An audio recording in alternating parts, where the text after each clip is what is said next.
আচ্ছা, আমাদের সাথে একজন দর্শক আছে। হ্যালো দর্শক, কে বলছিলেন? জি, আসসালামু আলাইকুম। আমি ঢাকা থেকে রেহানা বলছিলাম। জি রেহানা, আপনি যার ব্যাপারে কথা বলতে যাচ্ছেন বয়সটা উল্লেখ করে প্রশ্ন করেন। জি, আমার বয়স হচ্ছে 35। আমি মানে সারাদিনে যে হাঁটাহাঁটি করি রান্না থেকে দাঁড়াইয়া, যখন খাটের উপরে শুই তখন পার গোড়ালির মধ্যে পা মানে ব্যথা করে, আর পাড়া দিতে গেলে মানে ব্যথা। তারপরে এই জায়গাটা অনেক নরম, মানে গোড়ালিটার পাশে অনেক নরম। এজন্য আমি একজন ডক্টরও দেখাইছিলাম, আলট্রাসাউন্ড করছিলাম, এটা আমার কিছু বলে না। কিন্তু যখনই কাজ করি তখন আর ব্যথাটা নাই। যখন খাটে থেকে নামি তখনই আমার পার গোড়ালিটার মধ্যে ব্যথা লাগে, পায়ে, দুনো পায়ে। আপনার ওজন কত আর হাইট কত? জি, হাইট আমি জানি না, ওজন 65 কেজির মতো। 65। আনুমানিক হাইট বলতে পারবেন? বলতে পারবেন না? আমি সেটা জানি না জি। আচ্ছা আচ্ছা, কিন্তু ওই যে মানে সারাদিন হয় না, মানে হাঁটতে চাচ্ছি হয়ে না। যখন একটু শুই বা বসি, বসে যখনই ফ্লোরে পাড়া দিই তখনই পেইনটা করে। জি, ধন্যবাদ। একেবারে টিপিক্যাল রোগী প্ল্যান্টার ফ্যাসাইটিস, মানে কমন রোগী। যে রোগী যে আমি সারাদিন হাঁটি, সারাদিন কাজ করি, কোনো ব্যথা নাই, যখন শুয়ে আছি পা ফেলতে কষ্ট হবে, বা বসে আছি দাঁড়াতে গেলে কষ্ট হবে, আস্তে আস্তে আবার ব্যথা চলে যায়। সেটা আমরা সেই আপনার রোগ নিয়ে কথা বলছিলাম, যেটা আমরা প্ল্যান্টার ফ্যাসাইটিস বলে থাকি। এবং অনেকে আছে একই অবস্থা দাঁড়িয়ে কাজ করে, মানে সারাদিন, যেমন বাসার কাজে বা পাক করার ক্ষেত্রে একই ভঙ্গিতে দাঁড়িয়ে থাকার থেকেও স্ট্রেস হয়, পায়ের তলায় ব্যথা হতে পারে এবং ইনজুরি হতে পারে।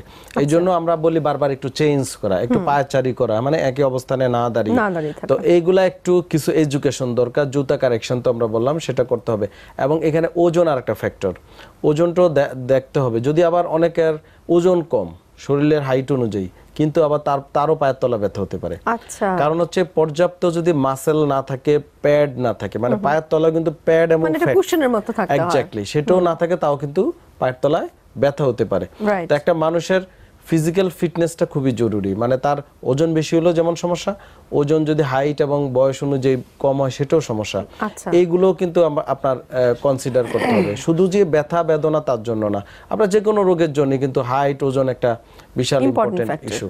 তো এই রোগীদের এগুলার পাশাপাশি যদি আপনার পায়ের তলা হাড় বেড়ে যায়, আমরা ওখানে লেজার থেরাপি ইউজ করে থাকি, খুবই ইফেক্টিভ। আকুপাংচার খুবই ইফেক্টিভ পায়ের তলায়, এবং কিছু ইলেকট্রোথেরাপি আছে, যেমন ফেরাডিক কারেন্ট দেওয়া হয়, স্টিমুলেশন বা ওয়াক্স বা থেরাপি। এগুলা অবশ্যই কোনো স্পেশালিস্টের শরণাপন্ন হয়তো নিতে হতে পারে। বা আমরা পায়ের তলার সময় ইনজেকশন দিই, যেমন পিআরপি, প্লাটেলেটিস প্লাজমা, এটাও খুবই কার্যকরী। অনেক সময় স্টেরয়েডও কার্যকরী, কিন্তু স্টেরয়েড বেশি ব্যবহার করা সাধারণত ভালো না, কারণ বারবার করলে আরও খারাপ হয়ে যেতে পারে। তো এই সকল ট্রিটমেন্টের পাশাপাশি রুগীকে বাসা আরও কিছু কাজ সে করতে পারে, যেমন কুসুম গরম পানি করে প্রতিদিন 10 মিনিট পা ডুবিয়ে রাখতে পারে, এক চামচ লবণ দিয়ে পানিতে। কিছু রোল পাওয়া যায়, বা যে কোনো একটু গোল টাইপের যে কোনো সাবাস বা টেনিস বল পায়ের নিচে রেখে যদি সে আলতো একটু ম্যাসাজ করে, তাও কিন্তু এই সমস্যাটা অনেকাংশে কমে যাবে।